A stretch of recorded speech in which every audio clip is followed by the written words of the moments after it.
Bonjour à tous. Aujourd'hui, à Paris, des membres de l'association Les Enfants du Silence vont être reçus au siège de la Conférence des évêques de France par Monseigneur Beau. Cette réunion fait suite à une première qui s'était tenue en février.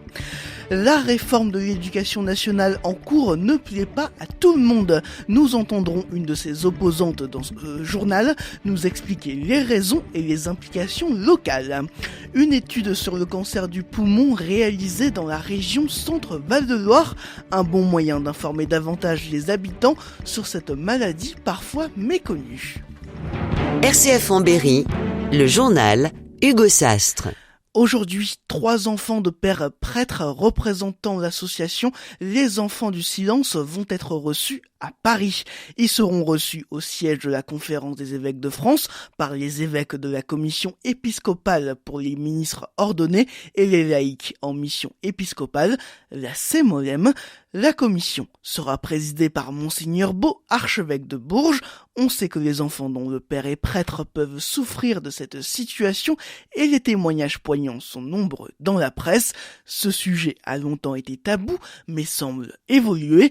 Mais que peut faire l'Église pour ces enfants de prêtres? Monseigneur Beau au micro de Guillaume Martin de Guéret. Il y a la première étape, c'est déjà d'entrer dans leur démarche, de les écouter, de dialoguer avec eux, de pouvoir comprendre ce qu'ils ont vécu, ce qu'ils vivent et ce qu'ils souhaitent. Je pense que déjà, entrer dans cette écoute à la fois de leur histoire, de leur présent et de l'avenir, c'est une première démarche extrêmement importante parce que c'est leur donner déjà la reconnaissance. Oui, ils sont les enfants d'un amour. Cet enfant de l'amour, l'Église ne cherche pas à les cacher, mais elle souhaite leur bien. Ça, c'est la première démarche qui me semble indispensable. Ensuite, après, en fonction de ce qu'ils vont demander, de ce que nous, on peut aussi souhaiter, eh bien, il faut qu'on arrive à avancer ensemble, et c'est justement l'objet aussi de cette réunion, c'est comment avancer ensemble. Cette réunion aura donc lieu aujourd'hui à Paris, au siège de la Conférence des évêques de France. On estime que 80% des demandes d'abandon de l'État clérical seraient liées à des enfants déjà nés. L'organisation non gouvernementale Greenpeace à Vierzon hier. À 16h45, elle a repeint en orange 2 wagons d'un train de déchets radioactifs arrêtés en gare. À l'intérieur du nitrate d'uranyle, une matière radioactive selon l'ONG. Objectif de cette action, informer la population du passage de ces trains. Toutes les 2 semaines, un train de ce type passerait dans la gare de Vierzon. Une étude sur la mobilité domicile-travail effectuée dans la région Centre-Val de Loire. Une étude réalisée par l'INSEE et la Direction régionale de l'environnement, de l'aménagement et du logement. Sur les 2,5 millions d'habitants de la région, 1 million a un emploi selon cette étude. 32% des emplois sont à Orléans et à Tours. La moitié des actifs effectuent un déplacement de proximité dans la même ville ou dans la même agglomération. L'autre moitié effectue plus de 20 km pour aller travailler. Pour ce trajet, la voiture est utilisée dans 8 cas sur 10. Un projet de loi dit de l'école de la confiance, c'est la réforme souhaitée par le ministère de l'Éducation nationale. Cette réforme ne plaît pas à tout le monde, les professeurs notamment s'organisent et ont créé le mouvement des stylos rouges. Ils sont opposés à des moyens plus importants accordés aux écoles privées, la possibilité pour les étudiants en 2e année de licence de faire des remplacements dans des classes, mais aussi le concours pour les professeurs devrait passer du Master 1 au Master 2, le recul du concours.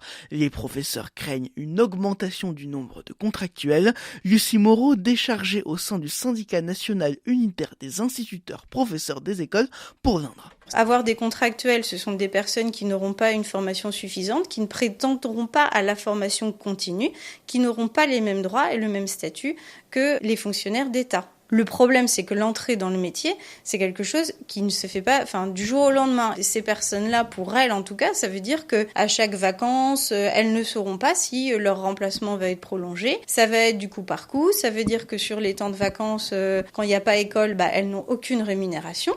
Autre désaccord, les accompagnants des élèves en situation de handicap désormais nommés par les chefs d'établissement. Nous, dans l'Indre, on n'a aucune médecine scolaire. Moi, il va falloir m'expliquer comment un chef d'établissement, comment est-ce qu'il va avoir les compétences, est-ce qu'il va avoir une formation express, je ne sais pas, pour savoir le nombre d'heures dont aura besoin un élève. Et ça veut dire qu'on va être aussi aujourd'hui sur des accompagnements de plus en plus mutualisés, ce qui veut dire qu'on va avoir une AESH pour différents enfants, qui auront en plus, ça se trouve, des handicaps, mais totalement différents les uns des autres, avec des besoins différents. On ne se pose toujours pas la question du bien-être de l'enfant. Est-ce que ça répond réellement à ses besoins ? Est-ce que c'est un terme de besoin en nombre d'heures, de personnes peut-être aussi réellement formées par rapport à son handicap ? Face aux critiques des stylos rouges, le ministre de l'Éducation nationale, Jean-Michel Blanquer, a évoqué une mauvaise interprétation de la loi. Un appel à la grève des examinateurs a été lancé pour l'épreuve de philosophie au bac ce lundi. Présentation plus longue des revendications des stylos rouges à 12h05 dans l'émission Près de chez vous.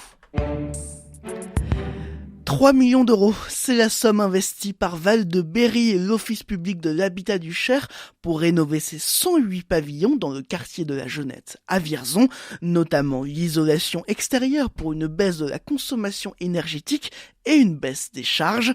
3 tranches de travaux sont prévues, les loyers ne devraient pas augmenter.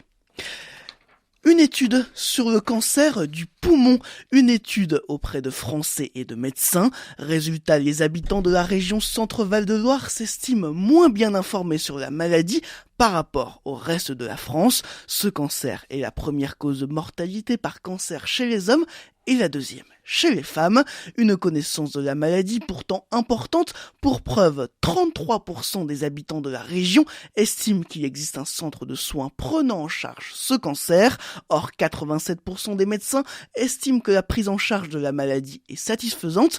Un problème de communication pour le docteur Éric Pichon, pneumo-oncologue à l'hôpital Bretonneau de Tours. Ça montre sûrement que l'organisation qu'on a mis en place et qui est mise en place, elle est perceptible. Je lisais que les patients avaient l'impression qu'il y avait des délais de prise en charge entre l'appel et le rendez-vous qui étaient très prolongés, qui ne répondaient pas à leurs attentes. Or, nous, on apprenait sur un numéro unique sur lequel le patient peut appeler pour avoir une consultation spécialisée dans la semaine.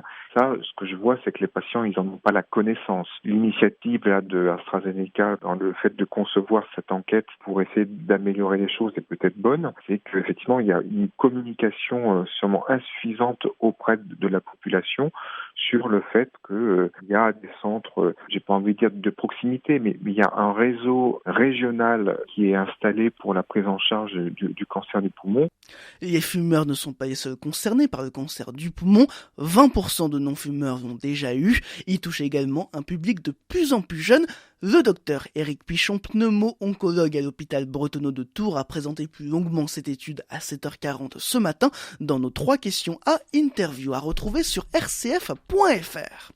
Victoire hier des Bleus de Corinne Diacre contre la Norvège, 2-1 en Coupe du Monde. La barangeonnaise Charlotte Bilbao n'était pas sélectionnée au coup d'envoi, mais elle est rentrée à la 82e minute en remplacement de Gaëtane Thinet.